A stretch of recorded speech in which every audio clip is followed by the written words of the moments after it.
کابل کې یو شمېر خبریالانو ته د مسلکي خبریالۍ د اصولو د ارزښت په اړه پوهاوی ورکړل شو.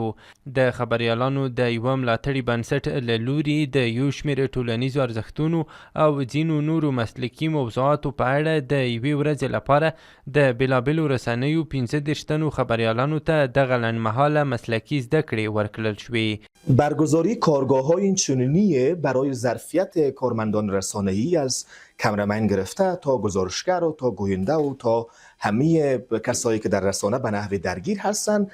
گام نیکی است برای اینکه اینا با مهارت‌های بروز ارتباطی و همچنان با اخلاقیات خیلی مهم و کاربردی حوزه ژورنالیستی مقابل میشن و این خودش میتونه بر کیفیت محتوای موجود در رسانه‌های افغانستان تاثیر مهم و بسزایی همچنان داشته باشه. یک خبرنگار باید اخلاق خبرنگاری داشته باشه که از هر زاویهش بتونه با طرف خود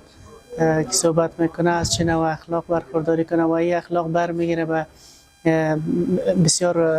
به کارهای حرفه‌ای خبرنگار که خبرنگار رو بهش نشان میده چقدر حرفه‌ای شده و چقدر توانمندی خبرنگارا را برای جانب مقابل نشان میده. از اندوخته‌های اساتیدی که ما در اینجا میاریم، اساتید ورزیده که در راستای ژورنالیسم مسلکی و حرفه‌ای هستند و یک عالم تجربه دارند، از اندوخته‌های اونا خبرنگارا بیاموزند. خبرنگار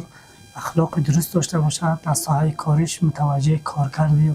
با رفتار خودش باشد. د خبریالانو د ملي کور په نوم د دغه بنسټ مسؤلینو وویل د خبریالانو د مسلکي پوهې د کچې لوړولو لپاره به دا ډول نور پروګرامونه هم پلي کړي. انشالله برنامه ادامه داره و ادامه میتیم و برای ارتقای ظرفیت خبرنگارا، چون خانه ملی خبرنگاران افغانستان هم در سطح آگاهی‌دهی کار میکنه، هم در سطح مشوره‌دهی، هم در کاریابی و دادخواهی و حمایت‌های حقوقی و برنامه‌های ارتقای ظرفیت. د یادونې وړ ده چې په وروستیو کلونو کې ډیری ځوانانو په ټولنیزو شبکو کې د خبریالانو په نوم فعالیت پیل کړی. د خبریالانو ملاتړي بنسټونه وایي چې دا ډول کسان د ټولنیزو ارزښتونو او د خلکو شخصي حریم ته درناوی ولري او د ټولنې د وګړو د ذهنونو د روښانه کولو لپاره د علمي او مثبتې خپرونې وړاندې کړي.